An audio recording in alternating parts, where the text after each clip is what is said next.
Well, I made a thorough search of the whole facility and the perimeter and found no trace of the intruder there. Before that, I made a thorough search of room 107 and the main corridor outside room 107. Found no trace of the intruder there either. Then before that, I arrived at room 107 and entered to find that the intruder had disappeared.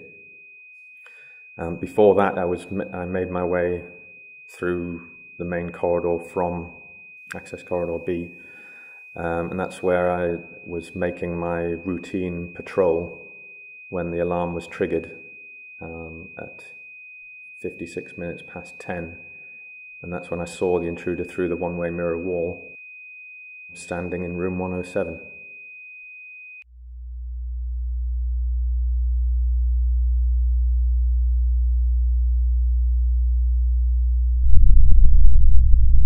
The purpose of this interview is to record your account of the events of the 19th of November 2014. Tell me everything you can remember about what happened.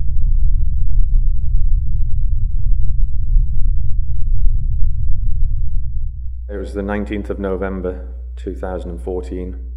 I was just doing a routine patrol in the building, and then the alarm was triggered at, I believe, 56 minutes past 10.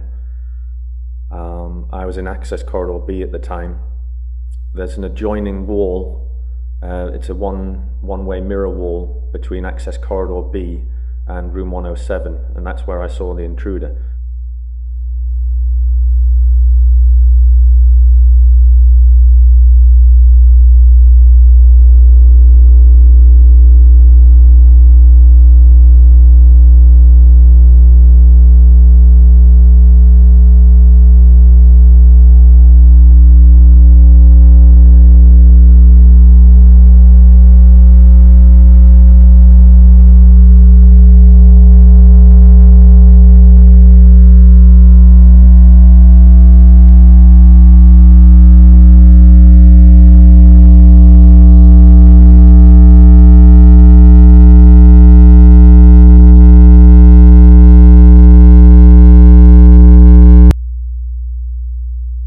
The means of access is not currently known.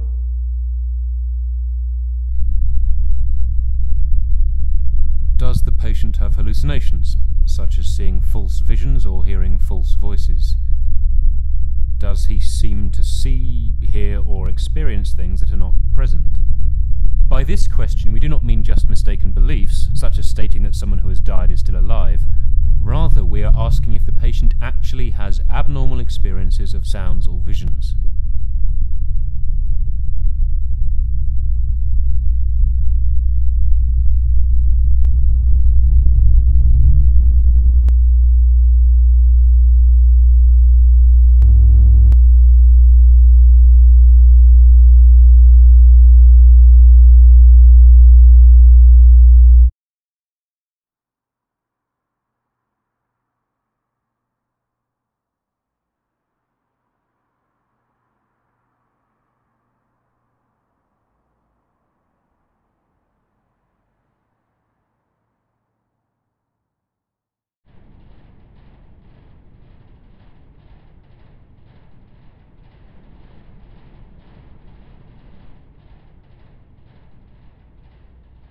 Room 107 contained plants of various genera that were situated on metal workbenches stationed around the room in clamps and other scientific devices.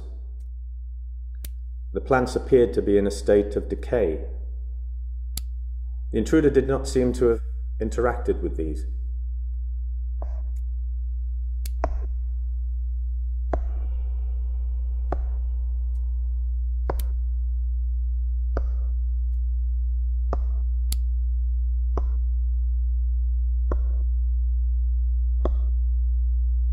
The intruder was about my sort of height. He was male, about 5'11", medium build. He had dark hair, and he was wearing pale grey trousers and a dark blue shirt.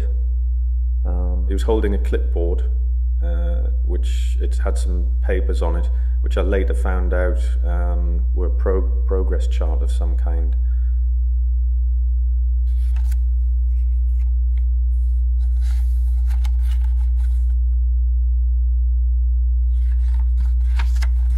I immediately alerted Central Security to his presence, because there weren't any other security guards about. I then immediately headed up to the north end of Access Corridor B into the main corridor, at which point the intruder fell out of my line of sight. So I continued along at haste to the entrance to room 107. When I got to the entrance to room 107, the alarm light was flashing in the main corridor.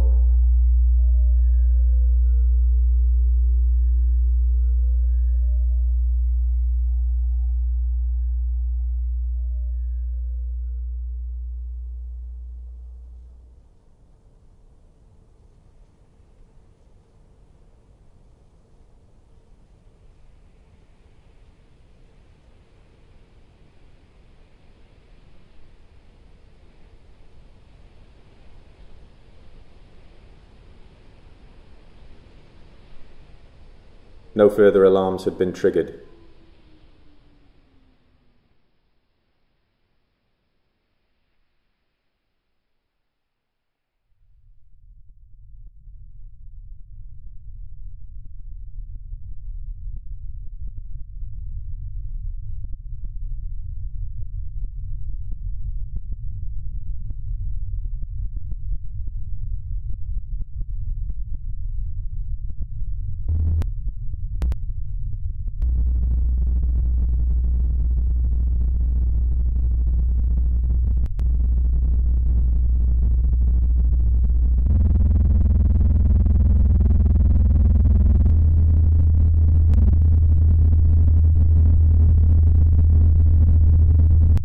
When I entered room 107 and realised he had disappeared, I made a thorough search of the main corridor and then also a full search of room 107, but couldn't find any trace of the intruder or his whereabouts.